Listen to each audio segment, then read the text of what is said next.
Saudações tradicionais, eu sou o Tata André, do coletivo Umbanda de Verdade, e este é o Umbanda de Verdade Podcast, um podcast que fala a verdade sobre a Umbanda. Nós estamos na nossa segunda temporada, e o papo hoje é sobre Quimbanda. Nós vamos falar mais uma vez sobre esse sistema que é co-irmão da Umbanda, que aliás integra o mesmo sistema advindo da cultura Banto. E eu não apresento esse podcast sozinho. Gostaria de convidar aqui a mãe Tamara Nunes para fazer as suas saudações iniciais e daqui a pouco nós apresentaremos o nosso convidado especial de hoje. Mãe Tamara, mais uma vez, é um prazer dividir essa bancada com a senhora. Seja bem-vinda, minha velha. Saudações ancestrais. É muito bom estar aqui novamente. Estava com saudades.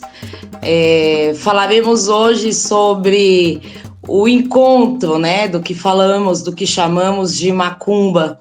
Afinal de contas, as pessoas possuem certa dificuldade para entender o culto de Exu dentro da Umbanda, justamente porque em algum momento da história essas correntes formaram o próprio culto. Logo, precisamos entender melhor, visto que tem muita gente falando sobre isso ultimamente, né? Que não existe o culto de Exu na Umbanda, nós mesmos já falamos sobre isso. Então, nós chamamos alguém que entende do culto de Quimbanda de uma forma diferente do culto de Exu que nós fazemos enquanto umbandistas, para que nós possamos compartilhar esse bate-papo a fim de fazer com que todos entendam da melhor forma o culto de Exu, né? Estamos falando sobre o culto aos povos de rua, Exu, Pombogira e todos aqueles que acompanham essa corrente. Hoje nós estamos aqui com o mestre Jefferson. Gostaria muito que ele se apresentasse e falasse rapidamente sobre o caminho dele, sobre como que foi a entrada e a permanência dele, como ele se torna um Tata Quimbanda para nós. Saudações ancestrais, mestre Jefferson. Alô, Pandê, muito boa noite. Meu Pai Maioral abençoa aí cada um de vocês. Abençoa aí da mãe Tâmara, abençoa aí o irmão Tata André, né? Muito prazer conhecer todos. Eu sou o mestre Jefferson Quibalutango, do Exu Sete Rei da Lira. Me sinto honrado por fazer parte aqui dessa conversa maravilhosa aí com todos. Muito prazer. Conta para nós, meu velho, sobre a sua caminhada, sobre como foi que o senhor conheceu, adentrou e se tornou um Tata Quimbanda. A minha família biológica é muito tradicional nessa questão de candomblé. Eu venho da cidade de Santos, no litoral de São Paulo. Eu sou iniciado em candomblé desde criança. E na minha adolescência, a minha mãe tinha ganhado um computador, né? Na época, para mim, era coisa de rico.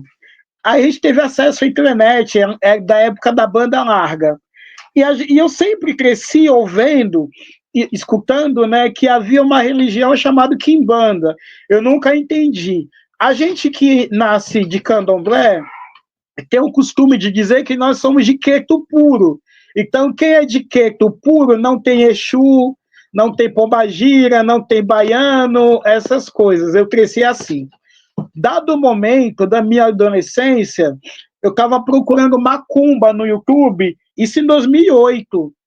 Aí eu achei, no meio navegando ali na banda larga, né, um site chamado Rádio Cantinho da Quimbanda. Me chamou a atenção, perguntei para minha mãe biológica o que seria Quimbanda. Ela disse assim, cuidado, não mexe com isso, porque é coisa do diabo, é coisa ruim, isso dá problema, e quando é proibido é mais gostoso, né? Quando é proibido chama atenção. Então eu passei a ouvir esse rádio todos os dias. Rádio Cantinho da Quimbanda, Mestre Pai Ricardo, uma coisa assim. E ali eu tive meu primeiro contato, mais ou menos, com o que é Quimbanda. Aí em 2011, beirando 2012, eu pisei no terreiro de Quimbanda dia 4 de dezembro de 2011, onde eu pisei no terreiro de Quimbanda. Eu, como eu disse, eu sempre fui iniciado em candomblé, iniciei candomblé muito criança, né? Aí eu não sofria possessão pelo espírito. Sabia-se que eu era feito de santo, eu sou feito de aganju. E nunca me pegou. Quando eu fui nessa quimbanda, lá na cidade de Santos, o Exu que estava em terra, Exu Gato Preto, ele cantava umas coisas e ficava me encarando, né? Eu, ai, caramba, tem coisa aí. Até que um certo momento ele cantou uma cantiga de chamada e eu não entendia que era para mim. Aí eu lembro que eu vi um monte de mão me puxando. Foi quando incorporei a primeira vez. Aí nisso que eu incorporei a primeira vez, eu passei a ter curiosidade. Por que essa sensação? Por que isso aconteceu comigo? Será que eu estava hipnotizado? Será que colocaram alguma coisa no refrigerante? E passei a frequentar ali. 4 de dezembro em diante começou a minha vida na Quimbanda. Isso em 2011. Lá, nessa Quimbanda do Cramulhão, lá em Santos, eu não fiz iniciação. Eu fui fazer iniciação de Quimbanda mais tarde, com Tata de Quimbanda lá do estado de Goiás. Mas não foi a única casa que eu conheci antes de iniciar. Conheci uma casa de Quimbanda Malay, conheci uma casa Quimbanda das Almas, tudo isso no estado de São Paulo. E aí foi o meu primeiro contato que eu tive com a Quimbanda. Meu velho, e a que cultura espiritual a sua prática de quimbanda está ancorada? Existe uma vertente de quimbanda, se é que nós podemos chamar assim? Qual é a quimbanda que o senhor define, né? Que o senhor faz ali a sua prática? Onde é que está alicerçado o seu culto? Eu sou iniciado. Eu não gosto de falar vertente. Quando a gente diz vertente, eu acredito que fica um nome muito pesado. Porque Quimbanda é mais para a família, né? E eu sou da família Congo. Sou da família de Quimbanda, creio que são Quimbanda Congo. Eu já ouvi muita gente dizer que não existe quimbanda Congo, né? E é claro que isso, às vezes, é falta de informação de quem diz, né? Até mesmo porque a quimbanda, ela advém de práticas de Congo e Angola, assim como a Umbanda, né? O que o senhor teria para falar para uma pessoa que diz que não existe esse tipo de quimbanda, esse tipo de culto de quimbanda no Brasil? Assim, hoje em dia, por causa da situação da rede social, é muito fácil as pessoas levantar teorema, as pessoas dizem levar verdades, né? A Quimbanda era separada em 7 famílias, né? 7 vertentes. Tem Quimbanda Almas, Nagô, Mussulumi, Malay, tudo mais. O que seria a Quimbanda Congo? Quimbanda Congo, tradição de Quimbanda apoiado no culto Congongola. Ah, mas a Quimbanda Congo não existe. Existe. É uma quimbanda forte, é uma quimbanda tradicional. Quimbanda Congo é uma panela cultural. A nossa fundamentação, nós não pegamos emprestado, nós agregamos a nosso culto fundamento dos Yaribas, né, dos Yorubas, pegamos o fundamento da Quimbanda Nagô e não perdemos a nossa identidade cultural. Existe Quimbanda Congo, existem outros sacerdotes de Quimbanda Congo. A gente não quebra podre, muita coisa não é dito, mas como que eu posso dizer a você? Nossa família existe, nossa vertente é forte. Não precisa a gente levantar a bandeira e gritar para os 7 cantos da terra, né? Tá certo, meu velho. E dentro do culto do Senhor, mestre, como que o senhor enxerga esse sincretismo? O senhor comentou que existe, né, costume de agregar fundamentos de outros cultos, né? E o senhor comentou sobre os Yorubás, né, os Nagôs, e continua fundamentado no Congo Angola. Como que o senhor vê essa questão do sincretismo? Hoje em dia, as pessoas têm muito essa ideia de Bafomé, né, e outros demons dentro da Quimbanda. O senhor acredita que esse culto, ele é, de certa forma, um sincretismo? Sincretismo, eu acredito que não seria o termo apropriado, porque funciona assim. A Quimbanda, primeiro que esse nome Quimbanda passa a ser popularizado de um tempo para cá, né? Porque a gente só praticava magia. Praticávamos magia, uma magia mais pesada, uma magia mais centrada em culto mais específico. A gente quer resultado sério, então vamos atrás de quem sabe fazer o que é. Ah, mas a questão do Daimon. Dentro de uma Quimbanda Congo tem o culto do Daimon? Olha só, Quimbanda é uma panela cultural. Se eu estou invocando o meu Ganga e eu posso usar uma ferramenta para potencializar a ação do meu Ganga, eu posso sim usar elemento do qual eu sou familiarizado. Nunca houve demônio sendo cultuado na Angola. No Uiudá, Abomey, Savalu, São Tomé e Príncipe. Nessas regiões nunca houve demônio. O demônio é uma criação do branco, do cristianismo.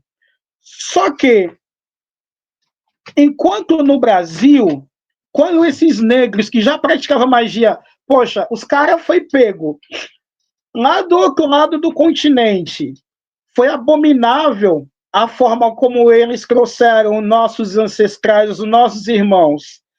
A ferramenta de magia que tínhamos era a informação que tinha para a gente poder se manter saudável, se manter sanil e se proteger, não é verdade?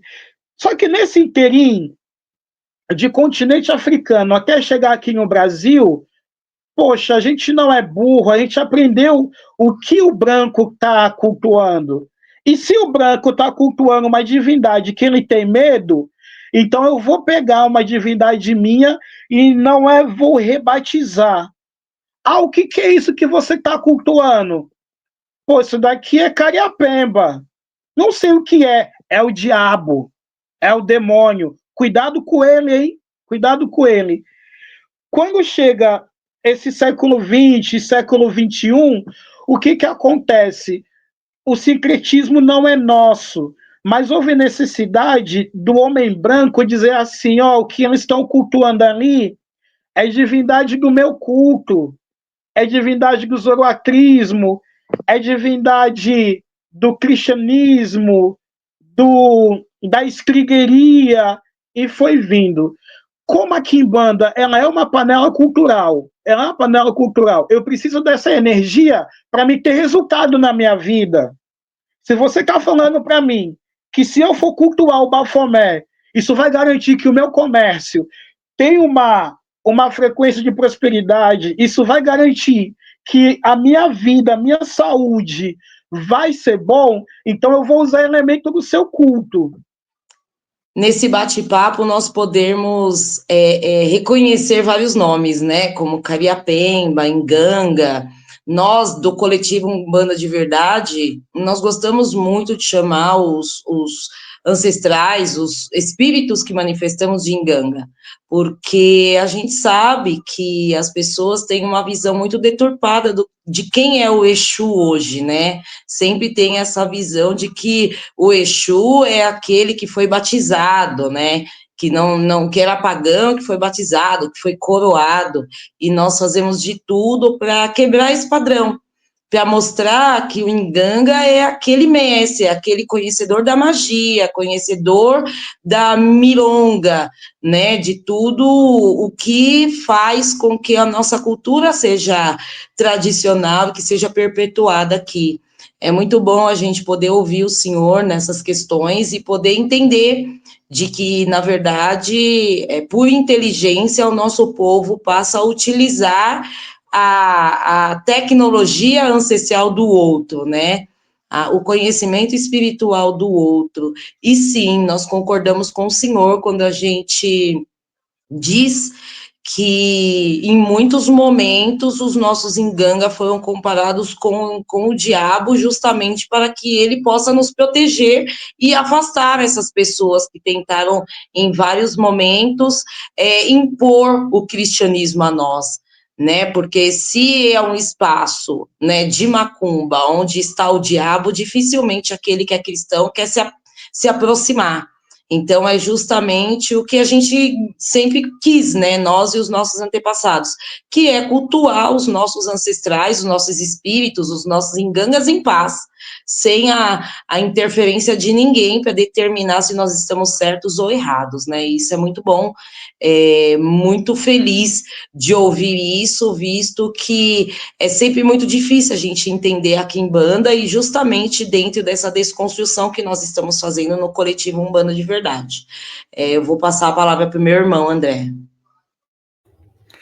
Eu acho interessante também, né, essa questão da hospitalidade banto, né, que é muito visível, muito nítido na fala do mestre Jefferson, né, que agrega outros saberes também, né, isso é muito característico da hospitalidade banto mesmo, né, e demonstra mais uma vez de onde a Quimbanda advém, né, que é muito interessante a gente observar e fazer essas analogias, né. Meu velho, eu gostaria de perguntar também para o senhor, a gente sabe que a Quimbanda ela é iniciática, né? Então, como é que é esse processo de iniciação na Quimbanda que o senhor pratica, né? Claro que sem entrar em detalhes, em fundamentos, mas qual a importância da iniciação e como ela ocorre na sua prática? O meu culto, eu posso falar como acontece na minha casa. Eu não quebro podre, mas eu vou colocar o que é acessível. Quimbanda é culto completo. Eu não posso falar para vocês que Quimbanda é uma seita. Quimbanda é um culto. Eu vi umas pessoas dizendo sobre Quimbanda não ser religião, Quimbanda não é, Quimbanda é seita, isso, aquilo. Então, a forma familiar de culto que eu pratico existe sim iniciação, é progressista, porque cresce-se dentro da minha casa. Você entra como neófito, a gente costuma dizer às pessoas assim, ó, você tem 3 caminhos até você chegar ao sacerdócio. O primeiro caminho, você é uma pessoa de fora, é um forasteiro, e você precisa ser batizado dentro dessa egrégora para os ancestrais poder reconhecer você como da família, como da aldeia. Então você passa pelo primeiro ritual da nossa iniciação. A nossa iniciação não é como no candomblé, que você entra, vai fazer bori, vai fazer raspagem e tudo mais. Não. Primeiro a gente. Cadê o. Eu não tenho fio aqui. Eu entrego um fio que as pessoas usam no pescoço, é mais ou menos igual esse. Esse fio aqui, a gente chama o fio do amparo. Nós chamamos esse fio Banacongo. Por que ele chama Banacongo? Banacongo a gente entrega para toda pessoa que está entrando para a família. Então, você é um filho adotivo do Congo. É um fio parecido com esse, só que ele é fino e não é quebrado. A partir do momento que você é filho adotivo dessa comunidade, você fez Banacongo, você carrega esse fio no pescoço.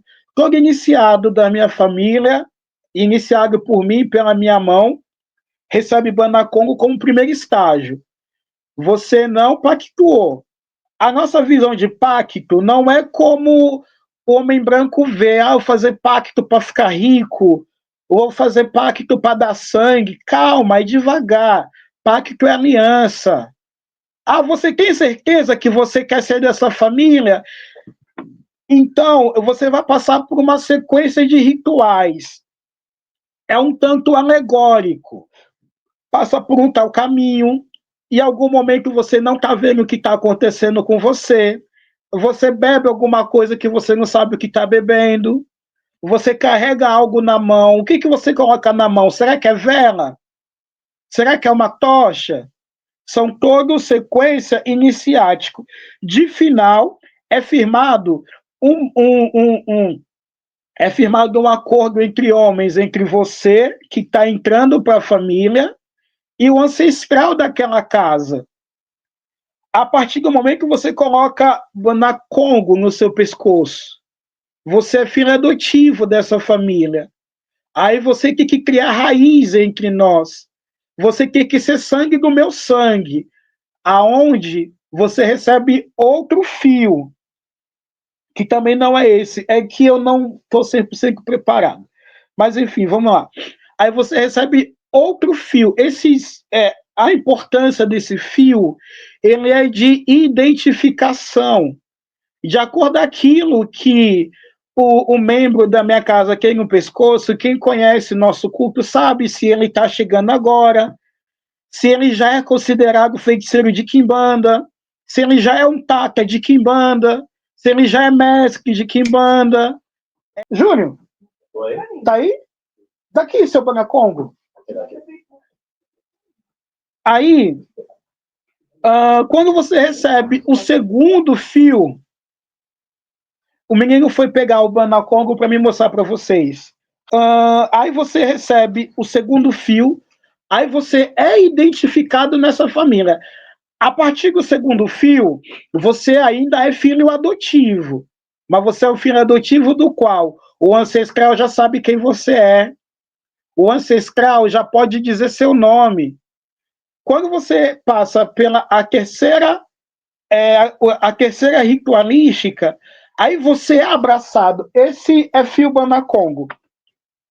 Esse é fio Banacongo. Ele é o fio nas cores do meu ganga. Cada ganga tem o seu esquema de cores de energia de atuação. Por que ele carrega o vermelho? Por que ele carrega o amarelo? Por que ele carrega o preto? Todo filho dessa família usa esse, é Banacongo. Quem passar aí olhar sabe, ele se aprofundou até tal ponto. Esse aqui é o último, aonde ele recebe a outorga como feiticeiro de quimbanda. Ele já foi amparado pelo ancestral. Agora o ancestral vai dizer o quê? Você é sangue do meu sangue. Agora você é minha família. Agora eu abraço você como filho. Então você vai receber um nome dentro da nossa família. Quando recebe esse fio, a pessoa ganha o nome dentro da família. Agora você é sangue do meu sangue. Por você ser sangue do meu sangue, você é batizado com tal nome. Eu sou Kibalutango. Você recebe o nome que o ancestral te traz, que o ancestral te dá. Mas como funciona? Você joga para saber. No meu culto, nós não temos oráculo. Nós não temos oráculo. O oráculo que eu uso é Eridium, jogo de búzios. Existe um oráculo próprio que a gente conversa com o ancestral do nosso culto, mas é um oráculo adaptado. O próprio ancestral falou, pega esse elemento, pega outro, agora vamos sacralizar isso daí. Nós estamos adorando essas explicações, porque a fala do senhor condiz muito com o meu culto, por exemplo, né? Na minha casa, né, no Quilombo de Dona Nuvem Negra, nós também temos esse sistema de fios, né, de guias, dos quais vai identificando as pessoas de acordo com o tempo e de iniciações. Eu gostaria de saber do senhor quanto tempo o senhor levou desde que o senhor entrou para batizar até o senhor se tornar um Tata Quimbanda? Essa questão do fio é identificação, é importante. Eu esqueci de dizer, não só usa no pescoço, como usa no pulso também. Também tem isso. Quando coloca no pulso, também coloca uma magia. A gente fala que são os atins, né? É o pó feito com os animais que foi entregue para o sagrado. Aí coloca o atim, coloca o pó no corpo. Quando a magia é colocado na corrente sanguínea, a magia roda para sempre. Enquanto você está vivo, a magia está ali acontecendo. Quando eu fui elevado a sacerdote, a Tata de Quimbanda, 2019, isso lá no estado de Goiás mesmo, onde eu recebi minha panela de quimbanda. Dentro da panela estava todo o segredo, estava toda a ferramenta que eu ia precisar, tanto para curar a mim mesmo. Eu gosto de dizer às pessoas assim, o Tata de Quimbanda, ele não é somente um feiticeiro. O Tata de Quimbanda, ele tem o poder da cura, mas ele cura primeiro ele, para depois ele ter a ferramenta para ele curar o próximo. Não é normal você ver o Tata de Quimbanda toda semana indo no pronto-socorro. Não é normal você ver o Tata de Quimbanda, porque eu estou gripado. Porque... Não, a gente conhece, a gente sabe por que a gente usa tal casca. A gente entendeu qual que é a folha, qual é a raiz que eu faço chá. Qual que é o graveto que eu uso para esfregar e tirar o sumo e passar na minha pele se eu tiver alguma inflamação? Se eu faço em mim, eu faço no outro também. É todo o passo de aprendizado. E tudo isso vai dentro da panela. É literalmente sim uma panela, a panela de Tata.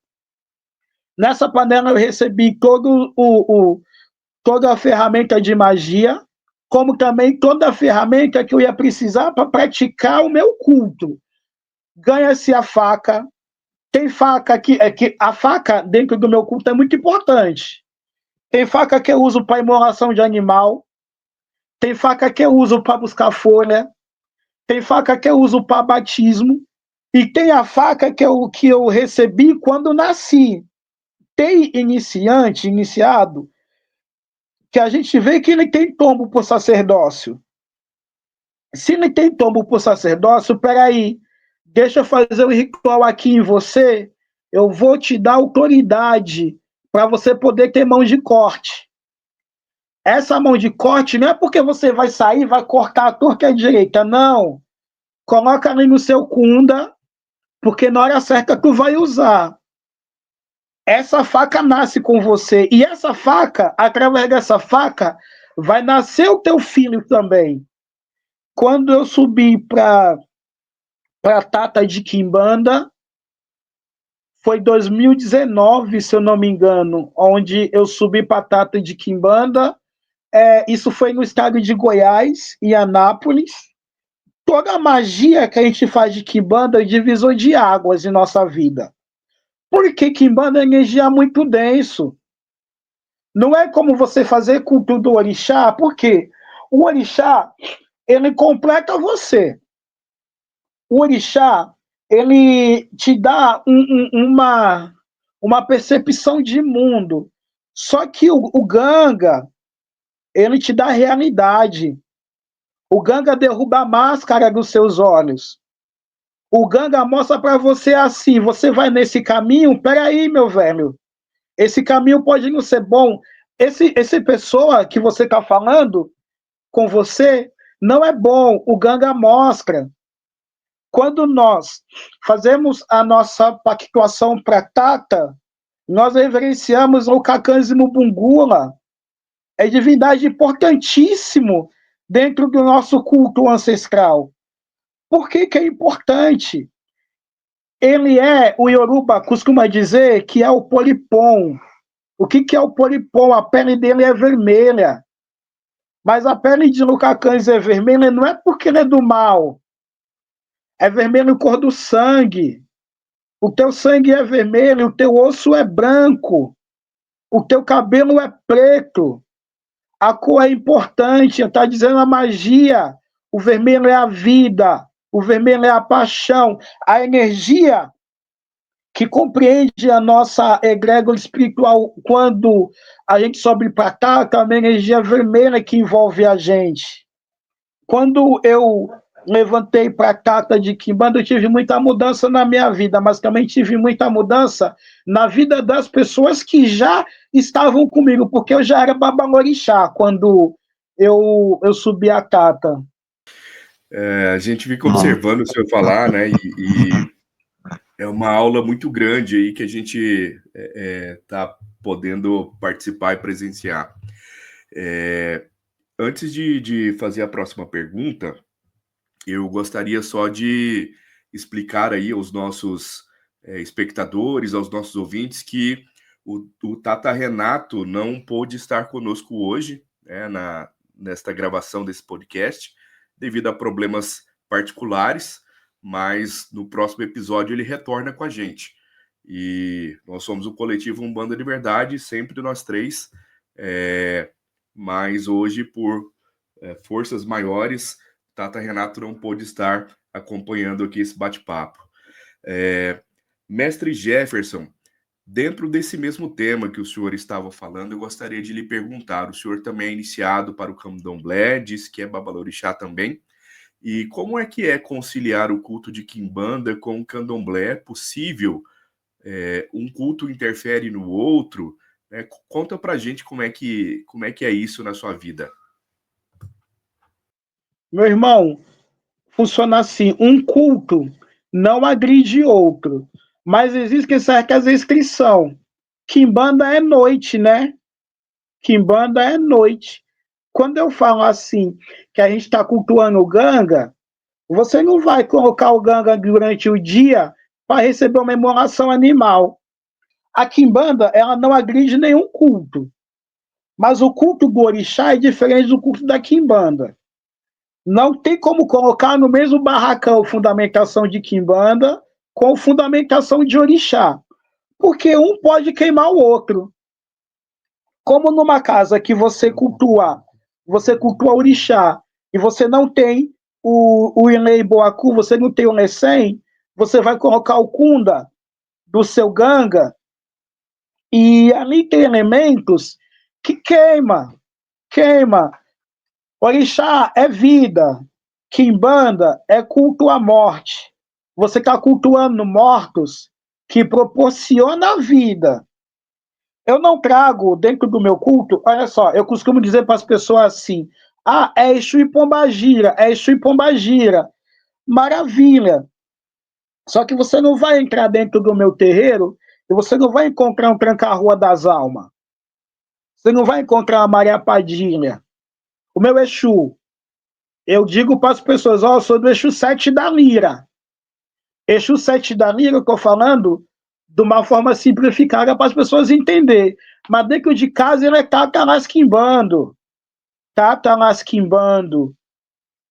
Não que eu estou me amparando demais dentro do tradicionalismo. É que eu preciso dar a César o que é de César. Eu não conheço Exu de Umbanda, não conheço Exu de Candomblé. Exu é Exu.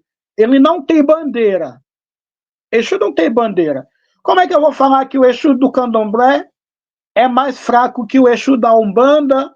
O Exu da Umbanda é menos selvagem que o Exu da Quimbanda. A diferença é a fundamentação.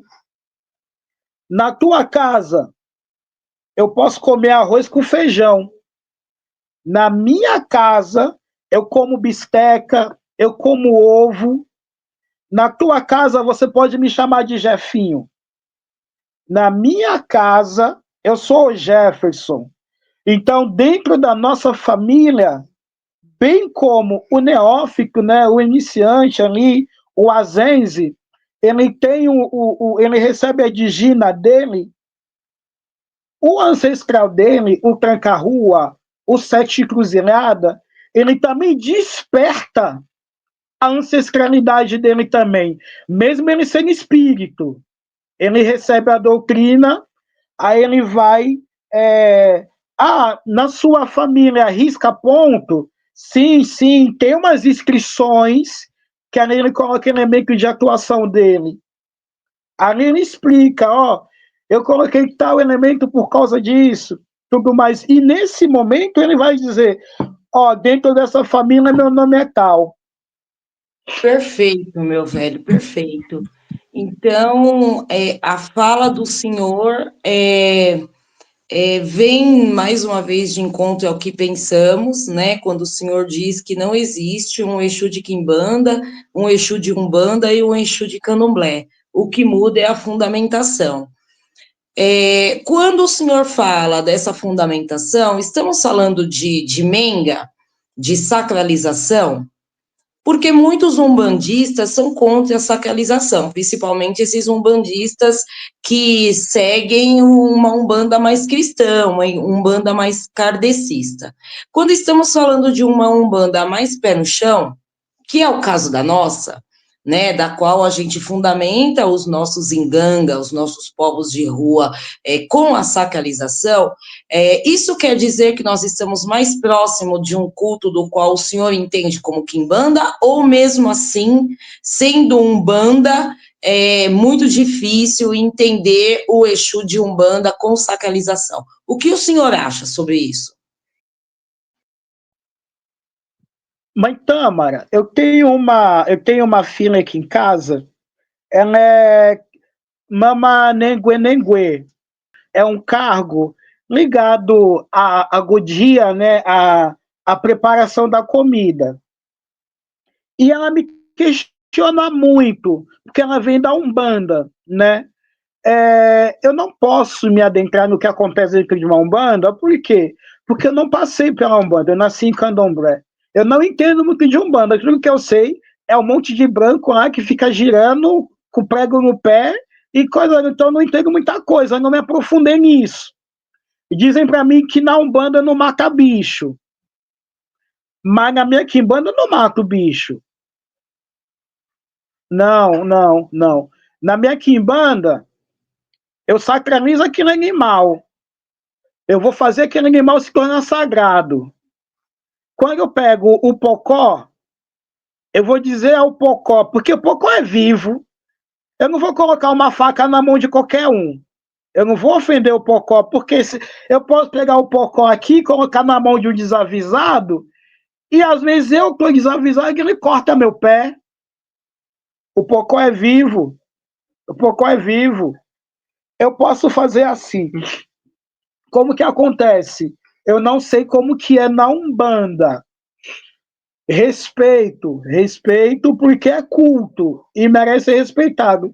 Ah, mas na Umbanda tem o secretismo com o catolicismo, kardecismo. Catolicismo não gosta de bruxa e na macumba nós tem bruxa. Kardecismo diz que Allan Kardec era racista, né? Então também não tenho muita informação sobre. Mas eu posso falar sobre o culto do qual eu ministro. Nós sacralizamos o animal. Você está precisando, vou dar um exemplo. Você está com problema para conseguir um emprego? Me traga um galo. Vamos dar um galo para o seu ganga? Só que esse galo você vai trazer ele. Você vai no comércio. Você vai escolher esse galo. Ah, mas eu não posso ter afeto por esse galo. Calma. Você vai banhar esse galo, você vai lavar a pata dele, você vai dar água para ele, você vai dar comida. Porque quando você tornar esse galo sagrado, ele que vai lá nos pés de Lucacanze e vai dizer assim, ó, o fulano que me mandou aqui. Aí o Lucacanze vai dizer, você vai fazer o que pelo fulano? Eu vou despertar ele, para ele ter trabalho, para ele ter vigor, para ele ter força, para ele crescer e vencer. Cada animal sacralizado dentro do nosso culto é uma mensagem para o Ganga, é uma mensagem para o sagrado, é uma mensagem ali para o Quiumba. Cada animal, bem como cada fruta, bem como cada folha, Tudo tem um quê da magia, tudo tem um porquê. Mestre Jefferson, também gostaria de saber aí do senhor, da sua prática, se existe culto a entidades que se assemelham, por exemplo, aos pretos velhos, né, na Umbanda, ou também aos caboclos, que são espíritos ligados à mata, à natureza. Como é que funciona na sua prática? Ou é apenas o culto ao Inganga, entidades masculinas e femininas? Como funciona? Preto de Kizomba, nós temos. Não acontece com a mesma roupagem que as pessoas estão habituadas. Nós temos preto de Kizomba. Talvez seja polêmico. Eu estou refletindo um pouco para responder, porque eu não posso quebrar podre, tá? Mas assim, você não vai ver preto de Kizomba na minha casa com crucifixo na mão dizendo Deus te abençoe, Jesus te guia. Porque eram espíritos, era quiumba de pessoa que foi torturado. É espírito de pessoa que foi humilhado, foi ofendido. Mas peraí, ele não morreu sem saber nada. Aquele chão foi manchado por sangue de uma pessoa inocente que não merecia aquilo. Então, em nome da revolta, em nome da injustiça, ele volta. Ei, ó, você acabou com o meu corpo, mas eu tô aqui ainda, peraí. Deixa eu continuar. O preto de Kizomba é importante. Ele tem reza. Ele tem reza para a lua ficar vermelha. E a lavoura, o cafezal, a lua ficou vermelha, o café não vai produzir fruto. Ele tem reza para isso. O preto de Kizomba, ele tem reza para o orvalho, não molhar o canavial. Ele tem reza. É importantíssimo. É que a gente não cultua como acontece na Umbanda. Não tem esse negócio de Pai Joaquim, não tem o Maria Redonda, não tem. Eu tenho o meu preto de Kizomba chama Rei do Congo. Rei do Congo. Ele não tem esse hábito. Deus te abençoe, meu filho. Não, é diferente. E também não é tão acessível assim. A gente trabalha mais, deixa eu deixar mais fácil de vocês entenderem. A gente trabalha mais o Exu e a Pombagira, por quê? Porque é o que vai lá e vai resolver o problema. Ó, você está desempregado? Tu vai no preto de Kizomba para quê? Ele vai sair correndo para você que é seu trabalho? Não, ele vai no tempo dele. Mas peraí, o Exu, a Pombagira pode ir ali, ó, rapidinho, fui atrás, resolvi. O preto de Kizomba, ele serve para preparar a sua energia, o seu camutuê, para você receber a energia do Ganga. Ele está ali para preparar você, preparar o seu corpo. Ele está ali para mostrar, quando você pega aquela pedra, ele está ali para equilibrar a sua energia, a energia daquela pedra ali. Ele é o equilíbrio entre o homem e o morto. Conseguiu entender? Nós temos o ancestral da mata também, o Marramba. O Marramba. Ah, mas o que é Marramba? É o caboclo, é o sertanejo, é o campineiro, é o cangaceiro, é o boiadeiro. O Marramba. Marramba é bom. Marramba é bom. Ele traz para a gente uma energia de domínio de si próprio.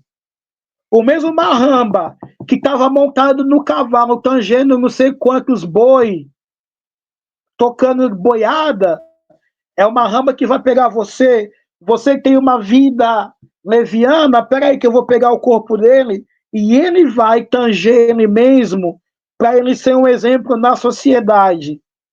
O Marramba ensina que você não incorpora o espírito, você incorpora o valor que esse espírito traz.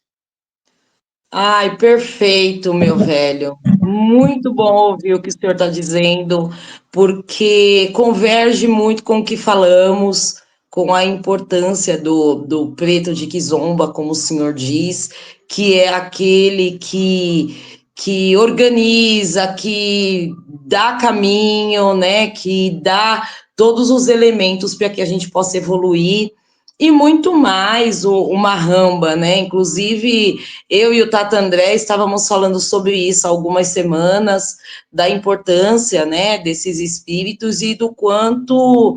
eu falo muito aqui em casa do quanto esses espíritos nos traz a disciplina, que é justamente esse valor que o senhor diz. Não existe alguém que lida com o culto aos mortos, né, o culto às almas, sem ser um exemplo, sem ter uma vida na busca da retidão, né? Eu não estou falando uma retidão cristã, eu estou falando uma retidão dentro de uma vida organizada, próspera e de acordo com o que nós, pretos e pretas, cultuadores de morto, desejamos. É muito bom ouvir o senhor, isso nos deixa muito felizes, né?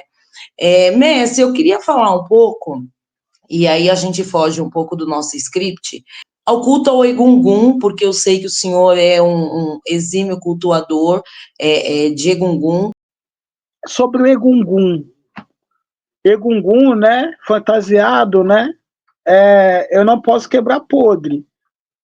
Egungun talvez seja muito próximo do o povo Yoruba cultuando Quimbanda, né? Egungun, ele nasce, é o culto de família. Egungun, ele é o protetor daquela comunidade, daquela aldeia. O Egungun, ele não é... Hoje nós já temos Egungun que toma a frente da casa, fala que é o rei da casa, né? O Egungun ficava ali na porta, ali, porque quando a tribo inimiga ia atacar aquela tribo daquele Egungun, o Egungun estava de pé ali esperando para defender a sua família.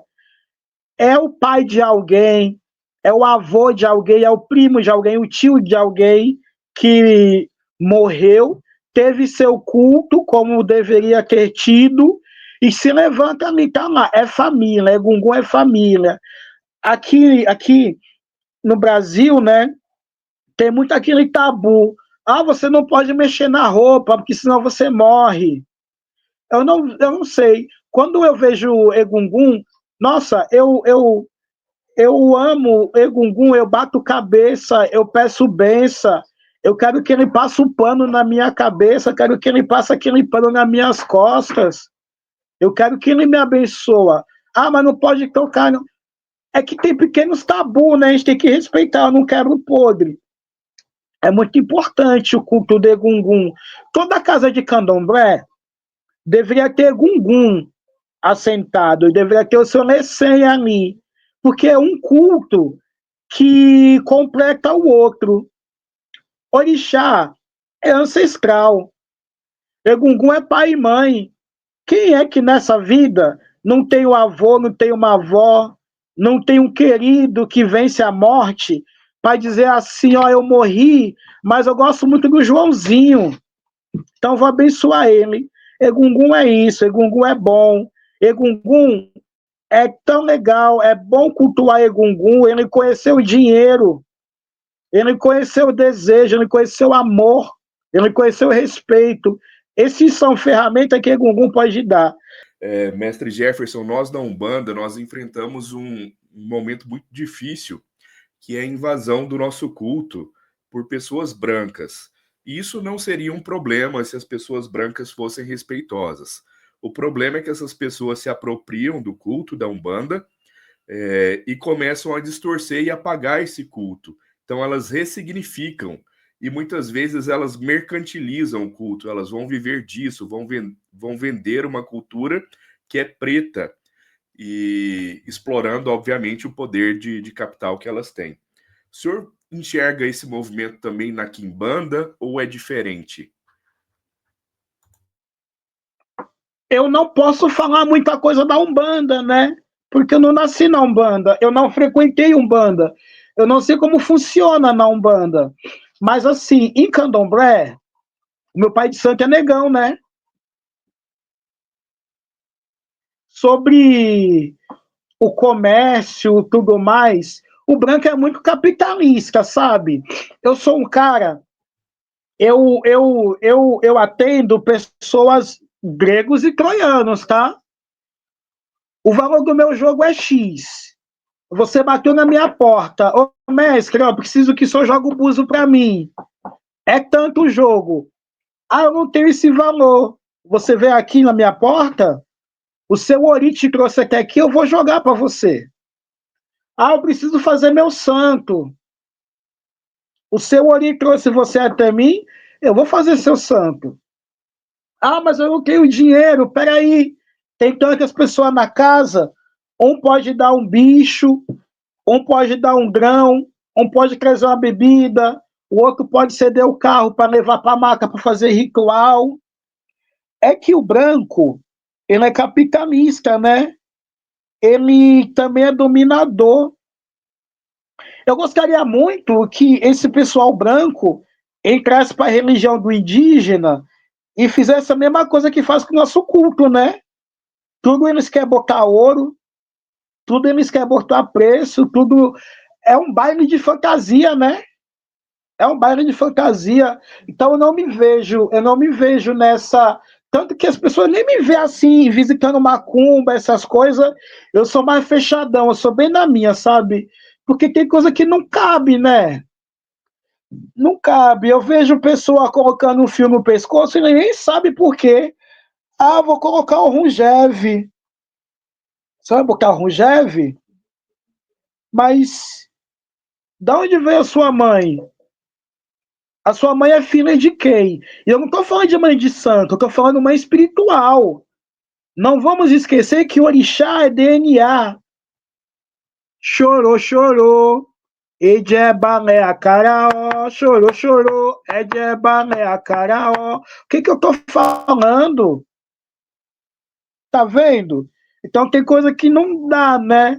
Eu prefiro ficar na minha casa, eu cultuo o meu candomblé da forma que a minha família está cultuando há mais de 100 anos, que a gente não compactua com certo tipo de coisa. Me perdoa ser um tanto polêmico. Imagina, meu velho, é isso mesmo que a gente gostaria de ouvir, né? Justamente a sua posição sobre isso. Porque a gente vê, de fato, atualmente, esse movimento que tem ocorrido, não só na Umbanda, mas em diversos cultos africanos, da invasão do branco e se apropriando e distorcendo o culto e fazendo disso a sua forma de vida, né? Ele capitaliza isso, algo que nós pretos não fazemos, né? Hoje também, o senhor falou aí do candomblé, e hoje também é muito comum a gente ver um movimento de pessoas brancas indo até a África buscar iniciação, especialmente na Nigéria. Essas pessoas retornam babalaôs e geralmente vão retornar criticando o candomblé. Mas deixa eu falar uma coisa. A gente não pode negar que branco é unido, viu? O branco se sente confortável indo pro terreiro de outro branco. Por que ele vai no terreiro de um negão de 2 metros que tá cultuando o orixá? Não, esse negão vai passar a perna em mim. Mas ele não espera que aquele branco que está lá, além dele não ter ancestralidade com aquilo que ele se diz cultuar, opa, branco é organizado. Um se junta com o outro. Um se junta com o outro, eles são organizados. Aí eles descem e vão para a África, vão para a Nigéria. Assim, o culto de orixá que acontece aqui no Brasil não é o mesmo culto de orixá que acontece do outro lado do continente. Só que quem conta um conto, aumenta um ponto. Da forma que eu estou louvando o Ogum aqui, eu não faço lá na África. Na Nigéria, eu amarro o Ogum com meia dúzia de arame de ferro e arranca a cabeça. Faz isso aqui em São Paulo, faz. Faz isso aqui no Rio de Janeiro, faça. E não tem ofó certo. Se a cadeia não te achar, tu vai ser linchado pela vizinhança. Orixá é o mesmo. A prática de culto não condiz com a nossa cultura. Como que você vai fazer? Aí pega esses brancos, vão lá para a Nigéria. Aí o africano pinta e borda. Vai comer caramujo, vai comer cérebro de macaco, vai tomar banho de fezes, vai fazer acontecer. Quando chega aqui, eles acham que eles são grandes. Calma, calma, vai devagar, pisa no chão. Você é alguma coisa no culto lá do outro lado do continente. No culto do orixá aqui no Brasil, você está chegando agora. Então, acho que é muito da interpretação, né? E o senhor vê alguma diferença no culto de orixá, dentro dessa perspectiva de Egungun, quando o senhor diz de ancestralidade, e o culto de Quimbanda, que não seja somente a cultura? Porque o senhor comentou que orixá é ancestralidade, assim como o Egungun é o espírito do morto. E o senhor também disse que Quimbanda é um culto de almas, é um culto de morto. Então, o senhor vê os cultos de matrizes africanas como um culto à ancestralidade de modo geral, e o que muda é a cultura, ou o senhor vê outras diferenças? Ô, irmã, olha só, deixa eu explicar uma coisa. A Quimbanda é uma panela cultural. Tudo que se levanta ao desfavor do opressor, que dizimou ali, meus ancestrais, dizimou várias tribos, torturou, acorrentou muita gente, tudo que se levanta contra isso, esse sistema vigente, horrível, é Quimbanda, levantando em nome da revolta. Quando eu digo assim, orixá é ancestral, é complicado falar. Quando eu vou dizer assim, aquela Oxum que está no corpo da mãe de Sankali é o espírito de alguém que foi iniciado para Oxum. Mas pô. Não, a minha Oxum é o orixá. Tá bom, então, encerramos o assunto. Quando eu vou dizer assim, do Egungun, o Egungun, poxa, aí a partir do momento que a pessoa falece, eu faço ritualística, eu acordo aquele morto fresco, eu levo ele para minha casa, eu coloco ele num quartinho, num quarto ali específico. Eu tô falando o que para ele? Ó, você acabou de morrer, mas aqui tu vai ganhar casa, tu vai ganhar comida, tu vai ganhar atenção, tu vai ganhar culto. Todos esses candomblé, egungun, quimbanda, é forma de cultuar ancestral, mas cada qual da sua maneira de cultuar. É ancestral, é ancestral.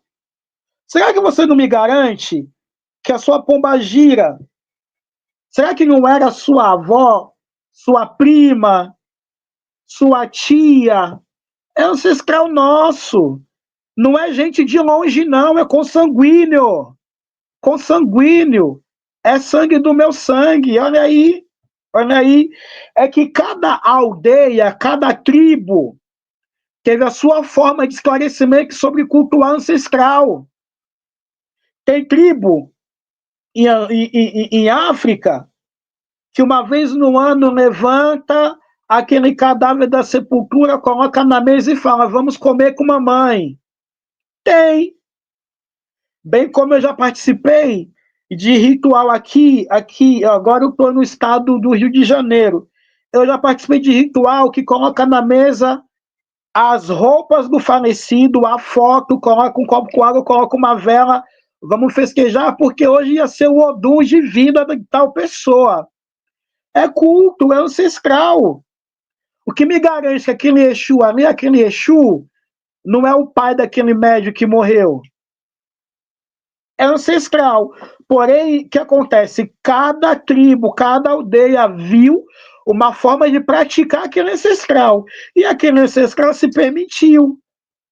Perfeito, meu mestre, perfeito. É muito bom ouvir o senhor, porque isso confirma muito das nossas falas, inclusive no coletivo Umbanda de Verdade. Nós acreditamos e levantamos a bandeira também da ancestralidade dentro desse culto, porque a Umbanda, infelizmente, ela foi muito deturpada pelas ideias cristãs e kardecistas. que pensam que o espírito se afiniza porque passou no cemitério e pegou um espírito e de repente ele viu o Exu Caveira da pessoa, né? Tem muita deturpação com relação a essas ideias. E quando a gente levanta a bandeira da ancestralidade, a gente se torna meio que avesso aos cultos de Umbanda, do qual as pessoas estão acostumados a viver dentro dessa perspectiva cristã. Pensando nisso, mestre, eu gostaria que o senhor dissesse um pouco para a gente sobre a percepção, o que o senhor sabe sobre Quiumba, né? Porque Quiumba, para nós, nada mais é do que o espírito. Outras pessoas veem o Quiumba como um carrego, né? Já os kardecistas veem como um espírito maléfico. Né, dentro da quimbanda que o senhor pratica e cultua, o que seria o quiumba? Quem seria o quiumba? É osso, né? É osso, né? Poxa, eu não sei de onde vem essa fraqueza espiritual. Vamos supor, aí a Umbanda entende que o quiumba é morto, tá bom, é morto mesmo. Aí o Kardec fala que é espírito trevoso. Eu não sei, é osso, né? O cara morreu, não recebeu culto, mas em algum momento ele se desprendeu da cova ali, alguma coisa aconteceu. Meu, é tanta gente que vai em cemitério fazer besteira, achando que tá fazendo feitiço, fazendo ebó. Tu vai lá no cemitério lá, tu coloca uma comida na cova de uma pessoa que você nem sabe quem é, pronto, você já deu de comer, o cara vai levantar dali, pô. Mas é porque, né, o quiumba, que ele é do mal, que ele vai fazer coisa ruim, calma, é tudo orientação.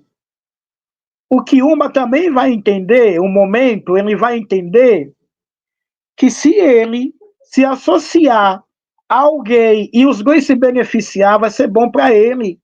Será que quiumba é de tudo ruim? Vai lá no cemitério, eu vejo muita gente postando vídeo lá, pegando crânio, pegando osso. Cara, não é assim dessa forma que funciona, né? Não funciona dessa forma. Mas é muito perigoso. É muito perigoso. Eu já vi muita gente fazendo assentamento dizendo que é quimbanda. Ah, eu sou quimbanda das almas. Vai um crânio no meu assentamento. Ah, o meu eixo é caveira, coloca uma tíbia. Eu já vi muita coisa. Tu nem tá cultuando mais teu eixo ali. Tu tá cultuando aquele quiumba lá que tu acordou. Mas acontece de você ir lá, você pega o crânio de um desconhecido, bota lá, tu monta, né? Essa coisa de fazer assentamento vem dos nagônios, vem dos nagôs, né? Vem dos nagô, próximo Yoruba ali, né? Botar os fetiches em um elemento e dar força àquilo, aquilo passa a vibrar energia. Tá, tranquilo. Mas quando você pega resto mortal de um desconhecido, tu tá acordando aquele desconhecido muitas vezes a seu desfavor. Mas e quando aquele quiumba, aquele osso se toca e fala, peraí, o cara me trouxe lá, eu tava dormindo, com sede, com fome, o cara me colocou aqui, eu tenho vela, eu tenho bebida, volta e meia vem alguém aqui para conversar comigo, me dá sangue, pinta e borda, eu vou ficar com esse cara, time que tá ganhando não mexe. Acontece muito.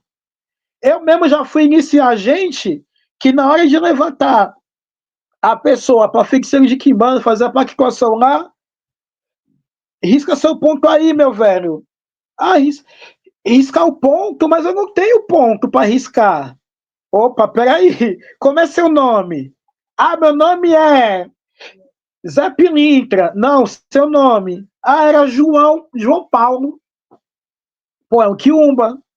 É que ele teve esclarecimento de que se eu trabalho com esse médium, eu vou me dar bem.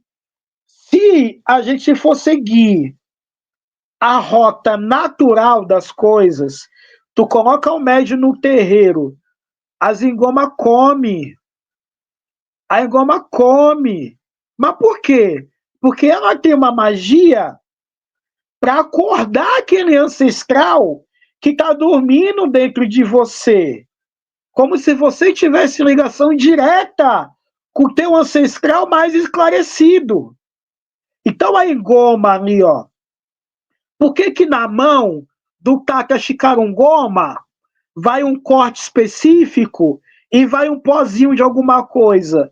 Porque aquela mão, quando no couro do bicho é tocada, vai trazer a energia tal. Porque quando você vai fazer, vai começar a gira, você está rezando lá, ó. Pembadile mona mona que pembe, pembadile na mona que pemba. Essa é mamãe que está abrindo o caminho, está iluminando o caminho para você chegar. Pembadile mona mona que pembe. Mamãe está abrindo o caminho para você ver e chegar. Tá vendo?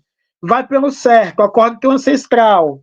Vai pela emoção, corre pro cemitério, pega osso, pega crânio, faz acontece. Mas assim, eu costumo dizer para as pessoas, eu tenho gente comigo que está comigo há 9 anos e nunca incorporou a entidade, mas é médio de corporação. Por que não incorpora? Porque primeiro, é no tempo do espírito, não no tempo da carne. E segundo, é um preparo psicológico, é um preparo físico também. A sua cabeça tem que estar boa. Como é que eu vou pegar uma mãe que cuida de 3, 4 filhos, está desempregada, em processo de separação, pagando um monte de conta, e vou colocar o espírito lá para pegar a cabeça dela? Tem equilíbrio essa cabeça? Não dá. Não dá. Mas o Joãozinho foi 3 anos do seu terreiro, nunca incorporou. Quando foi para a casa do fulano, a entidade pegou ele. Então, ele está cultuando da forma dele. Eu estou cultuando respeitando o ser humano e respeitando o espírito. É isso. Maravilha. Mas, meu Camba, o senhor acha que tem diferença de manifestação do espírito que a gente chama de quiumba e que a gente chama de ancestral? É a ritualística que determina ou o sacerdote, quando olha, entende quando é ancestral e quando é quiumba? O quiumba, ele tem muito do rigor mortis, né? Vocês estão familiarizados com o termo, né? O quiumba, ele se entorta. A mão aqui, ó. É o rigor mortis. Ele está mais ligado à situação cadavérica. O teu ganga, não. Ele já evoluiu isso. Ele já aprendeu, ele não precisa mais ter ligação com o corpo. Você não precisa ter uma mediunidade de visão para entender quando é um quiumba e quando é um ganga, que já sabe o que faz. Eu quero também aproveitar essa pergunta e fazer uma outra. A gente vê muito as pessoas utilizando a quimbanda para demonstrar poder, né? Principalmente fazendo feitiço, e feitiço para derrubar as pessoas, prejudicar os outros, enfim.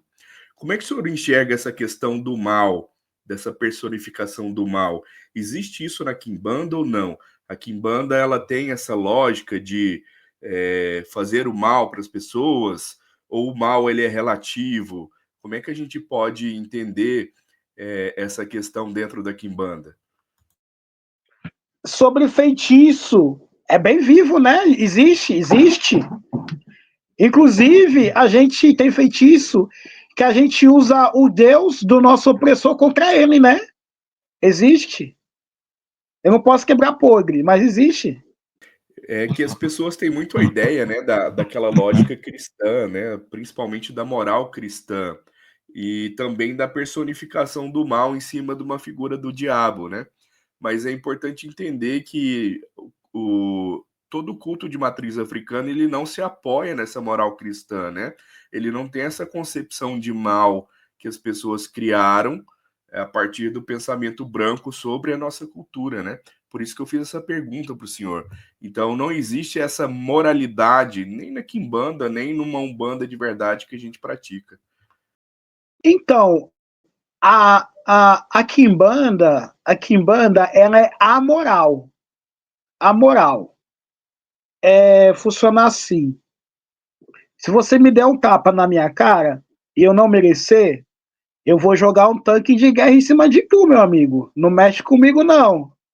Existe isso. O que acontece? Quimbanda é coisa de preto, gente que foi escravizada. Vocês acreditam que tem gente que nasce hoje e tá com feitiço nas costas desde o tempo da escravidão? O feitiço foi passando de geração em geração. Existe. Existe.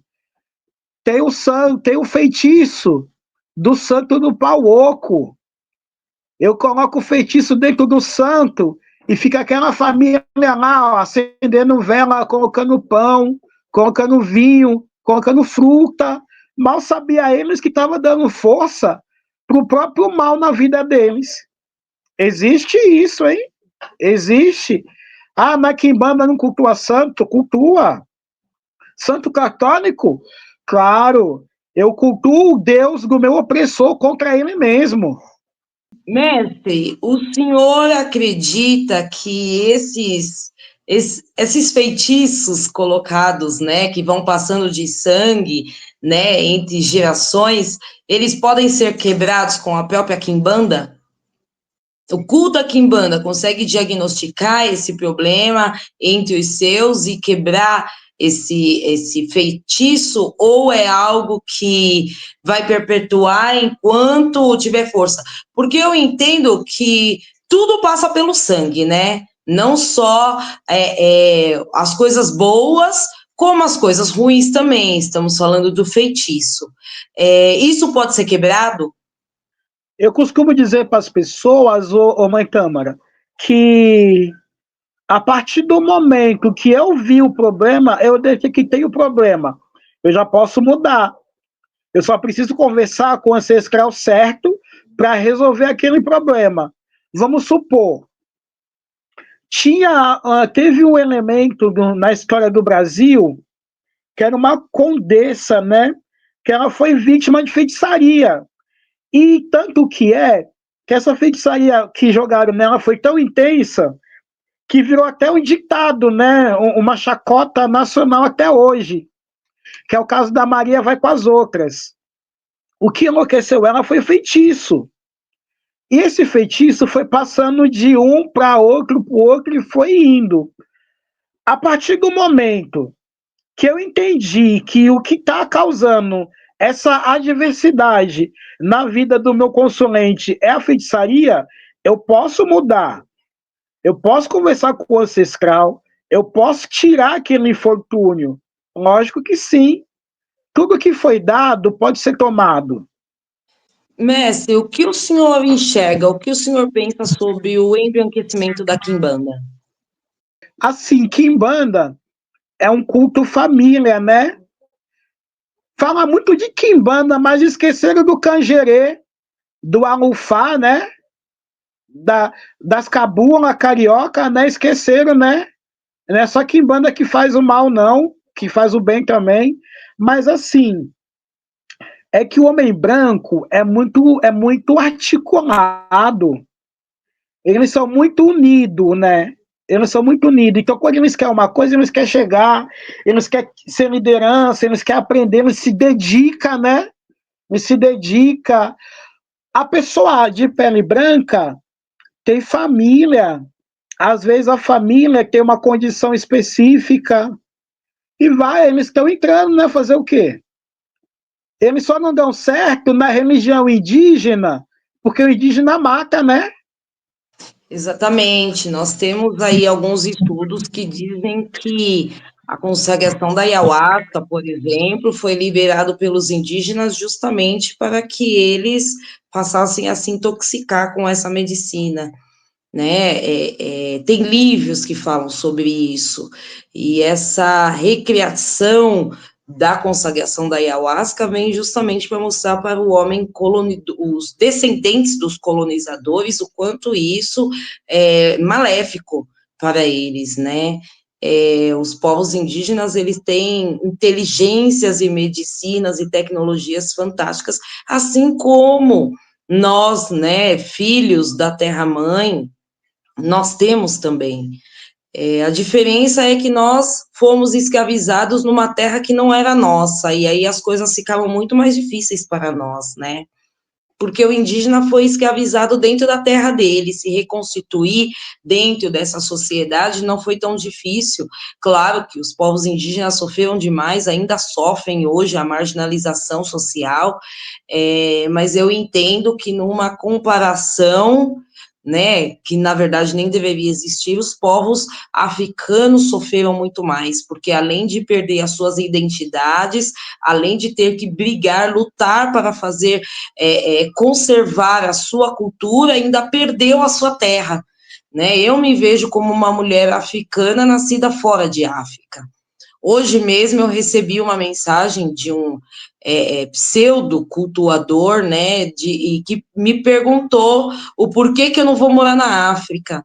E aí eu, com muita delicadeza, disse que por mim eu estaria lá, não só eu, como todos os meus ancestrais. É interessante a gente pensar sobre isso, né? O quanto para o povo preto foi difícil a gente continuar cultuando os nossos ancestrais, cultuando as nossas divindades, fazendo com que os nossos cultos, nossas tradições fossem conservadas fora da nossa territorialidade. E aí fica muito difícil os nossos elementos, visto que os elementos são muito importantes para o nosso culto. É muito importante que a gente pense sobre isso, que a gente fale sobre isso e que a gente faça com que o outro entenda, porque também é uma forma de letramento racial. Entender que os povos africanos perderam em quase tudo, né? Perderam a sua essência, a sua cultura e perdeu a sua referência territorial também, né? E isso se torna muito difícil. Enfim. Perfeito, muito bem. A gente já vai caminhando aqui para o final do episódio de hoje, conversando com o mestre Jefferson, mestre de Quimbanda, que muito nos esclarece aqui com suas falas, deu uma verdadeira aula para nós aqui, a gente fica muito feliz com isso. Mestre, eu gostaria de perguntar para o senhor, aquelas pessoas que desejam conhecer a sua casa, ou até mesmo se consultar, como é que elas devem proceder? Pode procurar o senhor? Como é que funciona esse processo aí, se uma pessoa, de repente, quiser conhecer a Quimbanda? Eu faço gira aberto ao público todo sábado. O nosso terreiro fica na cidade de São Gonçalo, mas também não é todo... existe variação. Vamos supor, se chover, eu não toco. É por questão religiosa mesmo. Eu atendo com oráculo, eu faço todo tipo de magia para orientar as pessoas. O terreiro fica na cidade de São Gonçalo, estado do Rio de Janeiro. Todos os sábados a gente faz a nossa gira de Exu, né, de gira de Quimbanda, e a gente está perto da festa de meu pai Rasquimbando, Tata Rasquimbando, Exu Sete da Lira. 16 de setembro, festa de Tata Rasquimbando. Perfeito. Se o senhor quiser deixar algum contato para que as pessoas lhe procurem para poder agendar atendimento, marcar jogo, fique à vontade. O senhor, como é que a gente te acha nas redes sociais? Existe um canal para atendimento, para primeiro contato? Existe o meu Instagram. Como não sou eu que organizo essa parte, eu tenho o WhatsApp, 21 98792 7604. Esse é o meu contato de WhatsApp. Eu estou no Instagram também, @mestre Jefferson do Sete da Lira. Deu para Perfeito. entender? Deu sim. A gente vai depois incluir isso na nossa arte, que a gente vai divulgar o podcast e com o seu contato tudo certinho para as pessoas conseguirem te achar e localizar certinho. O senhor gostaria de acrescentar mais alguma coisa, meu velho? Algo que nós não perguntamos, o senhor queira falar, fique à vontade. Assim, eu agradeço muito a mãe Tâmara aí, né, por ter me convidado para esse bate-papo.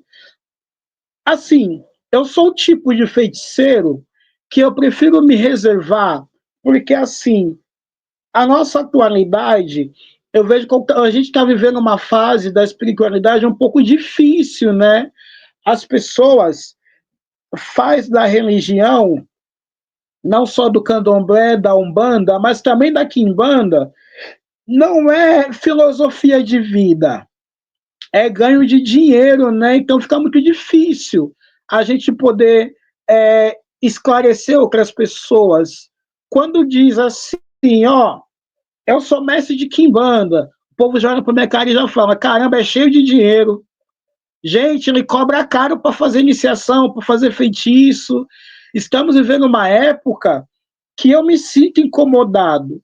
Eu prefiro tomar uma postura.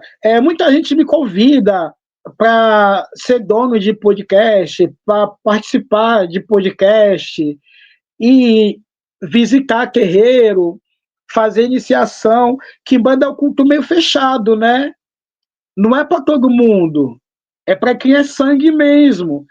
Eu gosto de dizer para as pessoas que não é a gente que escolhe o ancestral. O ancestral aponta, o sacerdote prepara. É assim que acontece. Então, eu vivo numa época muito difícil. Hoje em dia também é tudo polêmica, né? A gente estava falando da situação das pessoas transgênero, né? Eu até brinquei um pouco com o tema. É que tem coisa que eu não consigo, então eu prefiro ser o tipo de feiticeiro que eu fico na minha casa fazendo minha macumba. Aquele que chega até mim, é lógico que eu vou ter que abraçar com muito carinho, porque, querendo ou não, é um irmão de fé que está vindo, que veio tomar um café comigo, veio tomar um chá, veio conhecer os ancestrais em casa. Mas a gente vive uma época um pouco difícil da religiosidade. Eu disse para um sacerdote, ali de Madureira, falei a ele, o candomblé foi enterrado e descansa em paz. Hoje eles iniciam Iaô em 7 dias. Inicia Iaô em 7 dias. Hoje em dia, eles colocam Egungun, mas eles estão colocando muito tabu que não condiz. Hoje em dia, quimbanda, eu já fui em terreiro de quimbanda, de gente que eu chamo de irmão, e chega lá, vê coisas que não faz parte do culto. Eu não estou falando de fundamentação, estou falando de postura. Eu gostaria muito que houvesse um segmento, como é que eu posso dizer? Um segmento público, porque assim, eu penso que se a minha casa de quimbanda segue as mesmas coisas que o meu tata, que segue as mesmas coisas que o tata dele, e assim sucessivamente, por que não existe um órgão para fiscalizar? Você que está fazendo culto que não faz parte da sua família, está errado, multa. Não só na quimbanda, no candomblé também. Hoje em dia eu aprendi que tem casa matriz, casa filial e casa clandestina. Então, poderia haver, mesmo para proteger o culto, na verdade. Eu agradeço muito vocês ter me privilegiado com o convite, espaço de voz. Eu relutei um pouco sobre fazer parte disso tudo. Eu conversei com algumas pessoas. Me chamaram para fazer um vídeo lá, hein? O que eu faço? Porque eu falo demais. E às vezes, não é nem que eu falo demais, eu falo polêmica. Então é muito difícil. A gente que fala a verdade arruma inimizade muito fácil. E quimbanda é fogo, porque ninguém é meu inimigo por muito tempo. Vai saber o que acontece. Mas muito obrigado por esse momento. Obrigado mesmo. Fica o convite. Dia 16 vai ser a Kizomba de meu pai, Tata Lasquimbando, Exu Sete Rei da Lira. Todos que estiver próximo, quiser conhecer meu pai Sete, quiser conhecer como que é Quimbanda em casa, feito o convite. Muito obrigado. A benção aí, a mãe Tâmara, a benção aí o Tato André. Eu peço desculpas se em algum momento eu fui desrespeitoso, peço desculpas se em algum momento eu fui deselegante. É que eu não falo bonito, eu falo verdade. Imagina, meu velho, o senhor foi ótimo.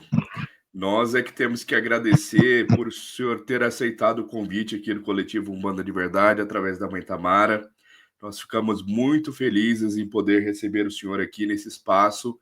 E, de certa forma, esse espaço é de todos nós, pessoas pretas, de culto preto, né, que estamos à frente aí das nossas comunidades, das nossas casas, que, de certa forma, nós também precisamos ter voz para poder divulgar de forma correta o nosso culto, defender as nossas práticas e lutar contra o racismo, contra todos os atravessamentos que faz diminuir a nossa prática ou até mesmo nos diminuir enquanto pessoas. Então, em nome do Coletivo Umbanda de Verdade, gostaria de agradecer muito, muito por o senhor ter aceitado o nosso convite aqui para participar da gravação desse episódio aqui do podcast do Umbanda de Verdade. Não é verdade, mãe Tamara?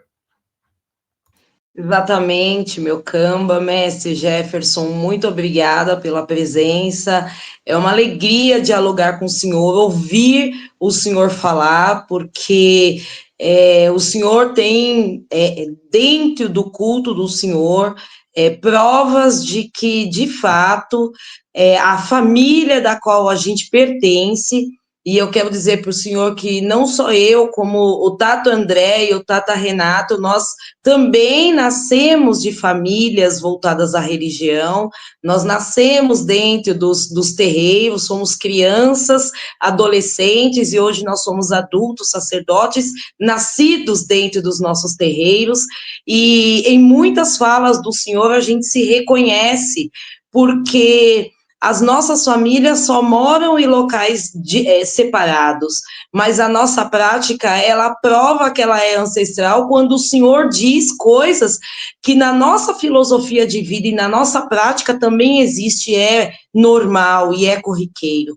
A macumba que o Senhor faz aí é muito parecido com a macumba que nós fazemos aqui. E isso nos deixa muito felizes, isso comprova que nós estamos no caminho certo, porque pessoas das quais a gente gosta, que a gente segue, que a gente dialoga, que a gente reflete sobre Umbanda, também teve essa vivência desde o início. E isso mostra o quanto a ancestralidade é uma rede, o quanto ela tem origem em África, o quanto ela se consolida aqui na nossa terra dentro dos saberes, né? Quando o Senhor fala desse culto aos pretos Kizomba, aos Mahamba, é fantástico, porque consolida mais uma vez a nossa prática. Eu quero agradecer muito a presença do Senhor aqui, essa conversa, essa fala, essa aula que o Senhor nos dá. Eu fico muito feliz. E eu vou me organizar para ir na festa do Pai do Senhor, senão eu vou me organizar para a gente tomar um café, para a gente tomar um chá. Faz tempo que nós estamos para nos conhecer pessoalmente, mas eu agradeço muito a presença do senhor aqui. Muito obrigada. Aueto. Eu que agradeço. Eu peço que meu Pai Maioral abençoe a cada um de vocês. Eu peço que o Lucacães Bubungula, com a sua sabedoria, represente vocês, cada um de vocês, aonde quer que vocês passem. E não tenham medo da noite, hein? Nunca tenham medo da noite, porque na sombra que habita o nosso ancestral. Alupandei, que Exu mesmo abençoa cada um de vocês. Aueto, jamais teremos medo da noite. Muito bom esse episódio, viu, gente? Nós conversamos aqui com o mestre Jefferson, mestre de quimbanda, que nos deu a honra, nos agraciou com a sua presença aqui no nosso podcast, foi muito proveitoso. Eu quero aqui deixar um abraço a você que acompanha o nosso trabalho. Nós somos o coletivo Umbanda de Verdade, estamos presentes aí nas redes sociais. Você pode nos acompanhar através do Instagram, do Facebook, nós também estamos na plataforma Spotify e no YouTube com Umbanda de Verdade Podcast. Esse programa tem a apresentação de Tata André Luiz, mãe Tamara Nunes, Tata Renato Antero, a produção e trabalhos técnicos de Carlos Gonzalez. Quero aqui deixar um abraço a todos os nossos filhos e as nossas comunidades também. A comunidade do Mucambo de Exu Marabô, do Quilombo da Dona Nuvem Negra e do Quilombo do Caboclo Taquari. Um grande abraço a todos e até a próxima. Tchau, tchau.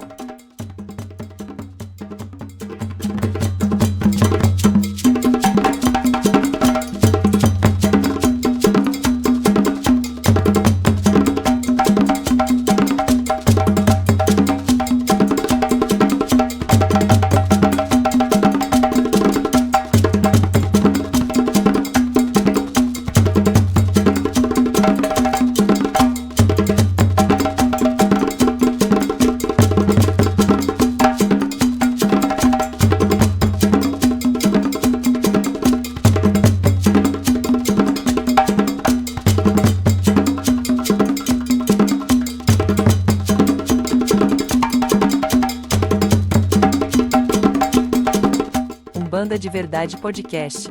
Um podcast sobre Umbanda de Verdade.